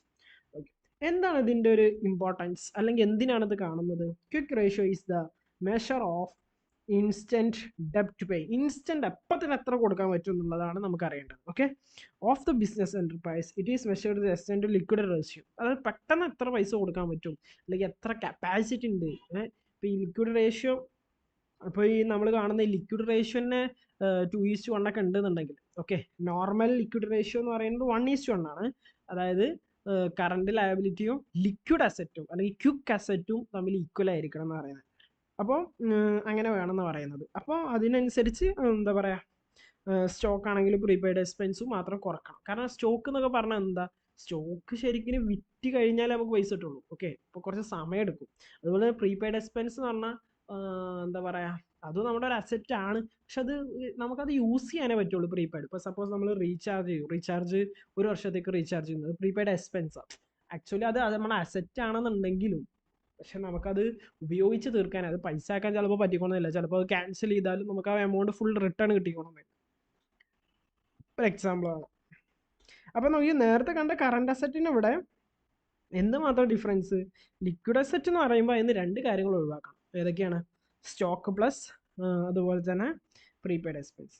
ഇപ്പോൾ illustration 2 taking the same ratios as given illustration 1. Illustration 1 കണ്ട തന്നെ ലിക്വിഡ് അസറ്റ്. ഇവിടെ ലിക്വിഡ് അസറ്റ് നമ്മൾ കറണ്ട് അസറ്റ് കണ്ടു അല്ലേ? നമ്മൾ അതിലെത്ര കണ്ട? 8 lakh കണ്ടേ. അതിന് രണ്ട് കാര്യങ്ങൾ കുറക്കണം. ഏത്? Stock plus prepaid. അപ്പോൾ എത്രയായിട്ട് മാറി? 6 ലക്ഷം. ഇവിടെ വേറൊരു കാര്യം അറിയേണ്ടത് എന്താ വെച്ചാൽ, ഇപ്പോൾ സപ്പോസ് ഇത് നമ്മളിപ്പോൾ ഇല്ലുസ്ട്രേഷൻ 1ൻ്റെ ബാക്കിയായിട്ട് ചെയ്തുകൊണ്ടാണ്. ഇല്ലുസ്ട്രേഷൻ ഇപ്പോൾ നമ്മൾ ആൾറെഡി ഡയറക്റ്റ് ആയിട്ട് ചെയ്യുകയാണെങ്കിൽ നമ്മൾ എന്ത് ചെയ്താൽ മതി? സ്റ്റോക്കും അല്ല അതുപോലെ തന്നെ പ്രീപെയ്ഡ് എക്സ്പെൻസും അല്ലാത്ത എല്ലാ കറണ്ട് അസറ്റും ഡയറക്റ്റ്ലിയാണ് കൂട്ടിയാൽ മതി. ഓക്കെ, എന്നിട്ട് പിന്നെന്താ? കറണ്ട് ലയബിലിറ്റി എത്ര? 6 lakh തന്നെ തന്നിട്ടുള്ളത്. സോ 2 ഡിവൈഡ് ചെയ്യുമ്പോൾ ഏത് റേഷ്യോയിൽ വരും? 1:1. കറണ്ട് ലയബിലിറ്റീസ് 6 lakh ആയിരുന്നില്ലല്ലോ, 4 lakh ആയിരുന്നല്ലോ. ഓക്കെ, മേ ബി ചിലപ്പോൾ ഇവർക്ക് മിസ്റ്റേക്ക് വന്നതായിരിക്കും കേട്ടോ. കറണ്ട് ലയബിലിറ്റീസ് ഇവരിവിടെ 6 lakh ആണെന്നുള്ളത്, പക്ഷേ ഇല്ലുസ്ട്രേഷൻ 1 6 lakh അല്ല. Okay okay. Illustration 3 the liquidity ratios of the following. രണ്ടിൻ്റെയും ഇത് കാണാൻ പറഞ്ഞേക്കണ നിങ്ങൾ ചെയ്യൂലടാ. ഇവിടെ കറണ്ട് റേഷ്യോ കണ്ടു, അതുപോലെ തന്നെ എന്ത് ലിക്വിഡ് റേഷ്യോ കണ്ടു. ഇതിൽ ആൻസറും ഉണ്ട്, നമ്മളൊന്ന് ജസ്റ്റ് വർക്ക്ഔട്ട് ചെയ്ത് നോക്കാം. ഓക്കെ. അതുപോലെ തന്നെ ഇല്ലുസ്ട്രേഷൻ 4ലും നോക്കിയേ, current asset divided by current liabilities. Answer ഇവിടെ ഉണ്ട്. സോ കറണ്ട് അസറ്റ് എന്താണെന്ന് അറിയാലോ. കറണ്ട് അസറ്റ് എന്ന് പറഞ്ഞാൽ ഒരു വർഷത്തിൽ താഴെ ഉപയോഗിക്കുന്നത്, മറ്റേത് ഒരു വർഷത്തിൽ കൂടുതൽ. ഓക്കെ.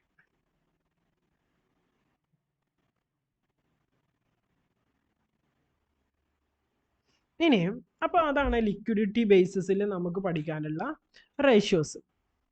ഇനി അടുത്തതായിട്ട് നമുക്ക് പഠിക്കാനുള്ളത് activity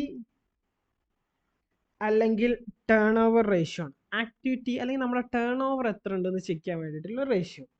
activity measures the efficiency or effectiveness of which the firms manage the resources. The ratio is called turnover ratios. അപ്പോൾ നമ്മുടെ ഫേംസിൻ്റെ ആക്ടിവിറ്റി എത്രത്തോളം സ്ട്രോങ് ആണ്, എത്രത്തോളം കേപ്പബിൾ ആണ്, അതൊക്കെയാണ് നമ്മൾ ഇതിൽ ഡിസ്കസ് ചെയ്യുന്നത്. ഓക്കെ. അതുപോലെ തന്നെ indicate the speed of assets converted turn over. അസറ്റ്സിന് എത്രത്തോളം സെയിൽ ഉണ്ടാക്കാൻ പറ്റുന്നുണ്ട്. കാരണം സെയിൽ കൂടിയാലാണ് നമ്മൾ എന്ത് കൂടടാ, നമ്മുടെ ഇൻകം കൂടുക. അപ്പോൾ സെയിൽ കൂടുക എന്ന് പറയുന്നത് ഇമ്പോർട്ടൻ്റ് അല്ലേ. യെസ്. അപ്പോൾ നോക്കിയോ, ഫസ്റ്റ് ആണ് inventory turn over ratio. Okay. പിന്നെ അതിലാണ് trade receivable turn ratio, trade payable turn over ratio, working capital turn over ratio. ഇത്രയും നമുക്ക് പഠിക്കാം. ഇന്ന് വേണമെങ്കിൽ നമുക്ക് ഒരെണ്ണം ഡിസ്കസ് ചെയ്യാം. ഓക്കെ. ബാക്കി നമുക്ക് അടുത്ത ക്ലാസ്സിൽ ഡിസ്കസ് ചെയ്യാം. ഫസ്റ്റ് ആണ് ഇൻവെൻട്രി ടേൺ ഓവർ റേഷ്യോ. ഇതിൻ്റെ മറ്റൊരു പേരാണ് stock turn over ratio. Okay. Yes. ഇതെന്താണ്, ഏതൊക്കെ തമ്മിലുള്ള റിലേഷൻ ആണ്? The inventory turn over ratio is ratio between cost of a revenue from operation, revenue ഓപ്പറേഷനും and the average inventory. Inventory എന്ന് പറഞ്ഞാൽ എന്താ, സ്റ്റോക്ക്. അതായത് ഒരു വർഷത്തിൽ അവസാനം ആവറേജ് ഇൻവെൻട്രി എന്ന് പറഞ്ഞാൽ അറിയില്ലടാ.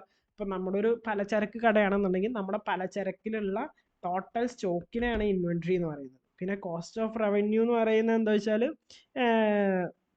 നമ്മുടെ പർച്ചേസ്, അതാണ് ഉദ്ദേശിക്കുന്നത്. നമുക്ക് താഴോട്ട് പോവാം. ഓക്കെ. അപ്പോൾ അത് കാണാനുള്ള ഇക്വേഷനാണ് inventory turn over ratio. Equations ആട്ടോ ഇമ്പോർട്ടൻറ്റ്, ബാക്കി കുറേ കഥകൾ പറയുന്നുണ്ട്. Okay. But the level of inventory neither too high or low. കൂടുതൽ കൂടാനും പറ്റില്ല, കുറയാനും പറ്റില്ല എന്ന് പറയുന്നത് ഇൻവെൻട്രി റേഷ്യോനെ പറ്റിയിട്ട്. Okay. To evaluate the efficiency of the able to manage its inventory. എത്രത്തോളം ഇൻവെൻട്രി മാനേജ് ചെയ്യാൻ പറ്റുന്നുണ്ട്, അതായത് ഇൻവെൻട്രി കറക്റ്റായിട്ട് പ്രോപ്പറായിട്ട് ചെയ്യുന്നുണ്ടോ എന്നുള്ളത്. ഇൻവെൻട്രിയുടെ സ്റ്റോക്ക് കുറേ കൊടുന്ന് ഇടാൻ പറ്റുന്നില്ല, അത് കമ്പനിക്ക് നമുക്ക് നഷ്ടമാണ് ഉണ്ടാക്കുക. ഓക്കെ. അതുകൊണ്ട് നമുക്ക് പ്രത്യേകിച്ച് ലാഭമൊന്നുമില്ല. അപ്പോൾ അങ്ങനത്തെ കാര്യങ്ങളൊക്കെ ചെയ്യുന്നുണ്ടോ എന്ന് അറിയാൻ വേണ്ടിയിട്ട്. ഓക്കെ. അപ്പോൾ ഇൻവെൻട്രി ടേൺ ഓവർ റേഷ്യോ കാണാനുള്ള ഇക്വേഷനാണ് cost of revenue from operations. Cost of revenue from operation divided by എന്താണ്, ആവറേജ് ഇൻവെൻട്രി. അതാണ് നമ്മുടെ ഇക്വേഷൻ എന്ന് പറയുന്നത്. എന്താണ്, cost of revenue from operation divided by average inventory. ഇനി അത് രണ്ടും എങ്ങനെയാണ് കാണുന്നത് എന്നുള്ളത് പറയാണ്. ഫസ്റ്റ് വൺ ആണ് പറയുന്നത് എന്ത്, cost of revenue from operations നമ്മൾ എങ്ങനെ കാണാൻ നോക്കിക്കോ. ദ ഫസ്റ്റ് വൺ കാണാൻ ഇക്വേഷനാണ് ഓപ്പണിംഗ് ഇൻവെൻട്രി. ഓപ്പണിംഗ് ഇൻവെൻട്രി എന്ന് പറഞ്ഞാൽ എന്താടാ, ഓപ്പണിംഗ് സ്റ്റോക്കില്ല, അതാണ് ഈ ഓപ്പണിംഗ് ഇൻവെൻട്രി പറയുന്നത്. നെറ്റ് പർച്ചേസ് എന്ന് പറഞ്ഞാൽ എന്താ, പർച്ചേസ് മൈനസ് പർച്ചേസ് എന്ത്, purchase minus purchase return. Okay. Yes. പിന്നെ ഡയറക്റ്റ് എക്സ്പെൻസ് എന്താ, നമ്മൾ ട്രേഡിംഗ് അക്കൗണ്ടിൽ കൊടുത്തില്ലടാ കുറേ എക്സ്പെൻസസ്, വെയ്ജ്, അതുപോലെ തന്നെ നമ്മുടെ ക്യാരേജ് ഇൻവേർഡ്, അങ്ങനത്തെ കുറച്ച് എക്സ്പെൻസ് ഉണ്ടല്ലോ, അതിനാണ് നമ്മൾ ഡയറക്റ്റ് എക്സ്പെൻസ് പറയുന്നത്. Minus closing inventory. അപ്പോൾ ഇത് ബൈ ഹാർട്ട് ചെയ്യണം.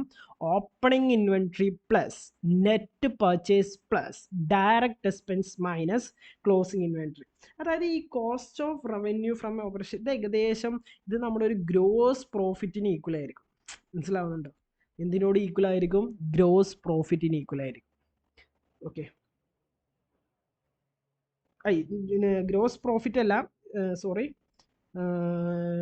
ഗ്രോസ് പ്രോഫിറ്റ് അല്ല, നമ്മുടെ ഈ ഗ്രോസ് പ്രോഫിറ്റിൻ്റെ ആക്ച്വലി അതിന് വരുന്ന കോസ്റ്റ് ഇല്ലടാ, ആ കോസ്റ്റാണ്. അതായത് സെയിൽ മൈനസ് ഗ്രോസ് പ്രോഫിറ്റ് ആയിരിക്കും ഈ എമൗണ്ട് ഉണ്ടാവും. Sale minus gross profit. അതായത് ഓപ്പണിംഗ് ഇൻവെൻട്രി ആണ് അതിൻ്റെ തുടക്കത്തിലുള്ളത്, പ്ലസ് നെറ്റ് പർച്ചേസ്. അതുകൊണ്ട് അപ്പോൾ ശരിക്കും നമുക്ക് സെയിൽ ഉണ്ടാക്കാൻ വേണ്ടിയിട്ട് എത്ര രൂപ ചിലവായി, അതാണ് നമ്മളിവിടെ നോക്കുന്നത്. അപ്പോൾ ഓപ്പണിംഗ് സ്റ്റോക്കൊക്കെ നമ്മൾ ചിലപ്പോൾ ഈ വർഷം വിറ്റിട്ടുണ്ടാവും, പ്ലസ് പർച്ചേസ്, ആ പർച്ചേസ് നമ്മുടെ ഈ വർഷത്തെ ചിലവാണ്, മൈനസ് ക്ലോസിംഗ് സ്റ്റോക്ക്, ആ ക്ലോസിംഗ് സ്റ്റോക്ക് നമ്മുടെ ചിലവല്ല, കാരണം അത് നമ്മുടെ അസറ്റാണ്, മനസ്സിലായി, ആ വർഷം അവസാനത്തെ. എന്നിട്ട് ക്ലോസിംഗ് ഇൻവെൻട്രി പറഞ്ഞാൽ ക്ലോസിംഗ് സ്റ്റോക്ക് ഉദ്ദേശിക്കുന്നത് കേട്ടോ. യെസ്. പിന്നെ ഡയറക്റ്റ് എക്സ്പെൻസും, ആ ഡയറക്റ്റ് എക്സ്പെൻസ് പറഞ്ഞാൽ എന്താ, ആ പർച്ചേസ് നടത്താൻ വേണ്ടിയിട്ട് നമുക്ക് കുറച്ച് ചിലവൊക്കെ ഉണ്ടാകും. ഓക്കെ. യെസ്. ഇനി കോസ്റ്റ് ഫ്രം റവന്യൂ ഓപ്പറേഷൻ എന്ന് പറഞ്ഞാൽ എന്താണ് അതിനർത്ഥം? അല്ലാണ്ട് ഞാൻ പറഞ്ഞില്ലടാ, ഇനി സെയിൽ, അതാണ് ആ equation. Net sale minus gross profit വേറൊരു ഇക്വേഷനാണ്. അപ്പോൾ ഈ രണ്ട് രൂപത്തിലും നമുക്ക് എന്ത് കാണാം, cost of revenue from operation കാണാം. ഓക്കെ. യെസ്. പിന്നെ ആവറേജ് ഇൻവെൻട്രി എന്ന് പറഞ്ഞാൽ എന്താ, ഓപ്പണിംഗ് ഇൻവെൻട്രി.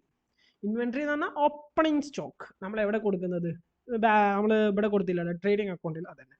പിന്നെ closing stock divided by 2, average എടുക്കുക, രണ്ടും കൂടെ ആഡ് ചെയ്യുക, ഡിവൈഡഡ് ബൈ 2.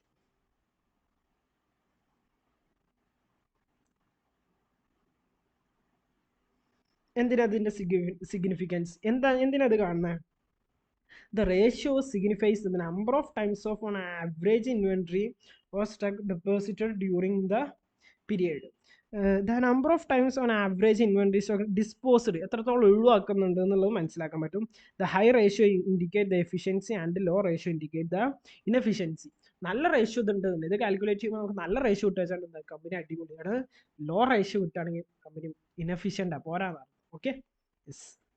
ഇല്ലുസ്ട്രേഷൻ 6 നോക്കാം. Calculate the turn over ratio from the following. Opening inventory തന്നിട്ടുണ്ട്, ക്ലോസിംഗ് ഇൻവെൻട്രി തന്നിട്ടുണ്ട്, നെറ്റ് പർച്ചേസ് തന്നിട്ടുണ്ട്. അവിടുന്ന് കോസ്റ്റ് ഓഫ് റവന്യൂ കണ്ടൂടെ, cost of revenue from operation കണ്ടൂടെ. യെസ്.